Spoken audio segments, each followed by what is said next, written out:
এই কোটা আন্দোলনকারীদের complete shutdown, আর তার ফলাফল আজকে এই অবস্থা। সমস্ত দাবি মেনে নেওয়ার পরেও তাদের আর সে শাটডাউন শেষ হয় না। কী কারণে আমি বুঝি না। আমরা তো সম্পূর্ণ দাবি মেনে নিয়েছি, একটা মানলে আর একটা, আরেকটা মানলে আর একটা, আর এর ফল আজকে জ্বালিয়ে পুড়ে সব একদিকে সরকার, আর আজকে কত মানুষ জীবন হারালো, কতগুলি মানুষ পঙ্গু হয়ে যাচ্ছে, কতগুলি মানুষ। এবং ঠিক এই 2001 সালে এরকম তাণ্ডব বিএনপি জামাত জোট চালিয়েছিল।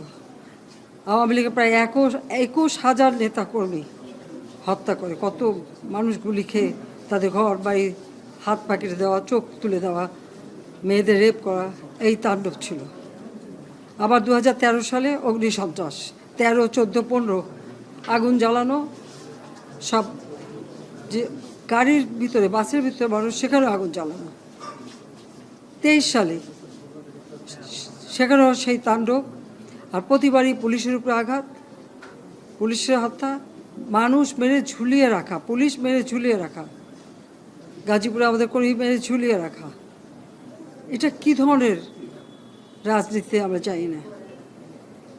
যেখানে দাবি করেছে প্রত্যেক দাবি আমরা মেনে নিয়েছি, আর মামলা তো তাদের না, আমার করা প্রজ্ঞাপন হাইকোর্ট বাতিল করে দেয়, সরকারের পক্ষ থেকেই তো আমরা আপিল করি, এবং ওই হাইকোর্টের সে রায় সেটা স্থগিত করে দেওয়া হয়। তাহলে তো আবার কোটা থেকে যায়। তাহলে আন্দোলনটা কিসের জন্য ছিল? একেবারে শাটডাউন করে সবাইকে তারপরে মারা। যে সমস্ত ঘটনা ঘটেছে আর যেভাবে মানুষগুলি ক্ষতিগ্রস্ত হয়েছে, আর যারা মারা গেছে আমি তাদের আত্মার মাগফিরাত কামনা করি, আর যারা এখন আহত তাদের সকলের চিকিৎসা সুষ্ঠুভাবে হচ্ছে। আমি আমাদের ডাক্তার, নার্স বা কর্মচারী সকলকে আমি আন্তরিক ধন্যবাদ জানাচ্ছি যে তারা দিন রাত অক্লান্ত পরিশ্রম করেছেন, এবং আমাদের স্বাস্থ্য মন্ত্রণালয় থেকে মন্ত্রী, প্রতিমন্ত্রী সহ আমাদের সকলে বারবার এদের দেখে গেছে এবং যা যা লাগে করে দিচ্ছে। আজকে চিকিৎসার জন্য যা যা লাগবে আমরা করে দিচ্ছি। আর যারা পা হারিয়েছে বা হাত হারিয়েছে, আমরা কৃত্রিম পায়ের ব্যবস্থা করে দেব, যাতে তারা আবার সুস্থ মানুষের মতো চলতে পারে, নিজের কাজ করতে পারে। এবং এর মধ্যে একজন আবার প্রতিবন্ধীও, কাজে তার মা যাতে ভালোভাবে চলতে পারে। প্রতিবন্ধী অবশ্য আমরা ভাতাও দিচ্ছি, কিন্তু তাকে আরও ব্যবস্থা করে দেব, আমাদের যতটুকু সাধ্য করে দেব। কিন্তু আমার দেশবাসীর কাছে আমি বিচার চাই, কি অপরাধটা কি করেছি যে এইভাবে, যেখানে আমি মানুষের ভাগ্য পরিবর্তনের কাজ করে যাচ্ছি, মানুষের জীবন মান উন্নয়ন করেছি। আজকে বাংলাদেশ সেই 2008-এর বাংলাদেশ আর 2024-এর বাংলাদেশ তো এক না। বাংলাদেশের মানুষের জীবন মান তো উন্নত হয়েছে। আমাদের অর্থনীতি আজকে কত কত উপরে উঠে গিয়েছিল, এবং এটা মনে হলো যে এটা আর কিছুই না। এটা আমাদের অর্থনীতিকে সম্পূর্ণ পঙ্গু করে দিয়ে বাংলাদেশকে আবার ভিক্ষুকের জাতি করে দেওয়া, এটাই বোধহয় এদের পিছনে ষড়যন্ত্র। সেটাই হচ্ছে সবথেকে দুঃখজনক, যে দিন রাত অক্লান্ত পরিশ্রম করে বাংলাদেশটাকে যখন একটা জায়গায় নিয়ে আসলাম, আজকে সেখানে দেখি এই একদিকে জ্বালা পোড়া সব কিছু। ঠিক যে প্রতিষ্ঠানগুলি মানুষের সেবা দেয়, আজকে মেট্রো রেলে চড়ে মানুষ কত অল্প সময়ের মধ্যে সময় বাঁচিয়ে কর্মস্থলে পৌঁছাতে পারতো, আবার ফিরতে পারতো। সেখানে ছাত্ররা, চাকরিজীবী, সাধারণ মানুষ সবাই তো যেতে পারতো। সেই স্টেশনগুলি পুড়িয়ে এখন ট্রাফিক জ্যাম, মানুষের কষ্ট। আমি তো কষ্ট লাঘব করেছি, কিন্তু যারা এইভাবে আগুন দিয়ে পুড়িয়ে মানুষের সে কষ্টে আবার ফেলে দিল, তাদের বিচার দেশের মানুষকেই করতে হবে। আমি খালি সকলের সহযোগিতা চাই। আর এইভাবে মায়ের কোল খালি হোক এটা আমি চাই না, কারণ আমি তো বাবা মা সব হারিয়েছি। আমি তো জানি হারাবার ব্যথা কত কষ্ট, কিন্তু সেই কষ্ট বুকে নিয়েই তো ফিরে আসতে এদেশের মানুষের জন্য। এখানে আমার তো কোনো চাওয়া পাওয়া নাই। আমি তো আমাদের ছেলে মেয়ের জন্য কিছু করিনি, শুধু তাদের লেখাপড়া, নিজেরাই চাকরি করছে, নিজেরাই পড়েছে। আমি কতটুকু করতে পেরেছি, কিন্তু আমি দেশের মানুষের জন্য করেছি।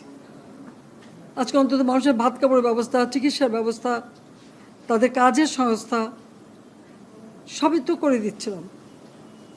যখন আমরা এক উন্নয়নশীল দেশে মর্যাদা পেলাম, তখনই এই তাণ্ডব করে ঠিক যে জায়গাগুলি মানুষের সেবা করবে সেই জায়গাগুলিতেই আঘাত, শিক্ষা প্রতিষ্ঠানে হল ভেঙে দেওয়া। সবচেয়ে দুর্ভাগ্য যে ভিসির বাড়িতে আগুন দেওয়া। এর আগেও একবার ঢাকা ইউনিভার্সিটিতে ভিসির বাড়িতে আগুন দিয়েছিল, আপনাদের মনে আছে। রংপুরে সেখানে আগুন দিয়েছে, ময়মনসিংহ কৃষি বিশ্ববিদ্যালয় থেকে শুরু করে বিভিন্ন জায়গায় এই তাণ্ডব চালিয়েছে। রাজশাহীতে এই তাণ্ডব চালিয়েছে। বিশ্ববিদ্যালয়গুলিতে সেশন জট ছিল, আমি সরকার আসার পর থেকে কোনো সেশন জট নাই। লেখাপড়ার মান উন্নত করা, যাতে এখান থেকে পড়ে আবার বিদেশেও পড়তে হবে, সেই ব্যবস্থাও করে দিয়েছি। কিন্তু তারপরেও কোটা সংস্কার আন্দোলন, কোটা তো আমি বাতিলই করে দিয়েছি। আমি আহ্বান করেছিলাম যে একটু ধৈর্য ধরো, হাইকোর্টের শুনানি হবে, হাইকোর্ট যে রায় দেয়। না, তারপরেও এই আন্দোলন হবে। আজকে এই যে এতগুলি মানুষের জীবনের ক্ষতি হলো, এতগুলি পরিবার ক্ষতি হলো, এর দায় দায়িত্ব কাদের?